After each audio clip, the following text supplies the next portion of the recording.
I wish so many people didn't have the opinion that a returned item Mm, was broken, right?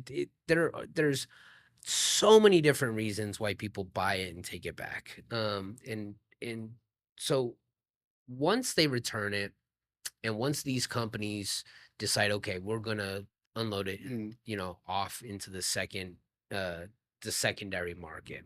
Let's talk about that. So walk me through what a retailer will do, just loading up a truck. Yeah. Like, kind of walk me through So that. usually it's going to happen at a distribution center. So the crazy thing is most stores, if you're doing in store, do not generate enough returns to store it there and then ship a whole truckload to someone because usually these are sold by the truckload. Usually it's going to take the returns for the day and they're going to send it back to a fulfillment center. That fulfillment center is going to separate those returns into different pipelines. So usually it's based on size. Then they're going to also try to take the things that have to go back to their vendors. And then there's some things that the liability is too great. Medicine, food, a lot of that they're just going to trash because it's not worth the risk to have it go on a Right. secondary market. So a common example would be like, and maybe it would depend on the food, right? So if you're shipping a food item from Amazon, a lot of times that won't end up in the same market because the risk is the supply chain of custody has been broken. So you're not going to risk it. So these distribution centers are going to separate it into the categories. One, so it ships easy. Two, that's what they have to do according to their agreements. And then they need to make sure that whoever's buying these has a way to resell them. And each one of them have their own specialties. So usually size and cost will all depend on how they separate these out.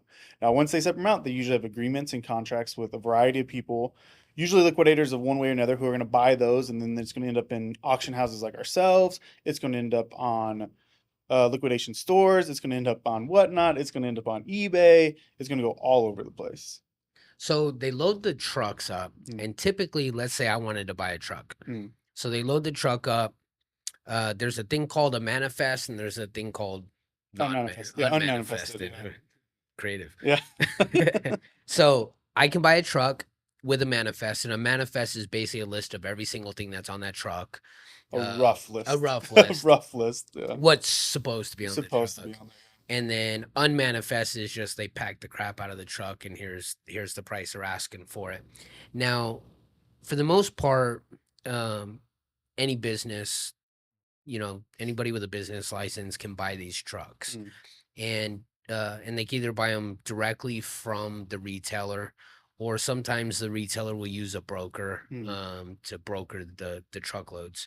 What's a typical truckload of returns cost if I wanted to buy a whole truckload of returns? It's going to vary greatly. So manifest will always be more expensive because someone took the time to tell you what's in that truckload. So somebody had to scan it in and grade that manifest. Those will usually be sold based on percentage. So it could be as high as 50, 60, 70% if it's the right industry. So cell phones are going to be a very high percentage that you sell it at. It's a very in-demand product. The margins are slim, but the profits Sure. realized, right?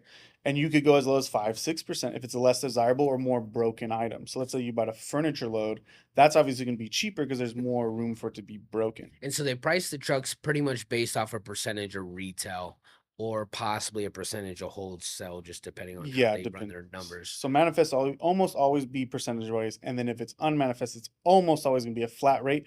Just honestly, depending on the market, you might get something in Phoenix, Arizona for one price and have a radically different price in Indiana. That's going to depend on shipping Interesting. costs, what and different distribution. Distribution. That's not what I want to be saying. Distribution. Distribution. That's funny. Got OnlyFans still on my mind, I guess. Uh, So you have distribution centers, right, where they do a better job than others. So, for instance, the Home Depot here out of Phoenix, they did a wonderful job for a long time of making sure, like, if it's trash, they're not even letting it get to the liquidators because there's no resale value for them. So they Sure. want to make sure the liquidator is getting the best possible product so they can move it fast so that they can buy another load because the distribution is driven by space and time.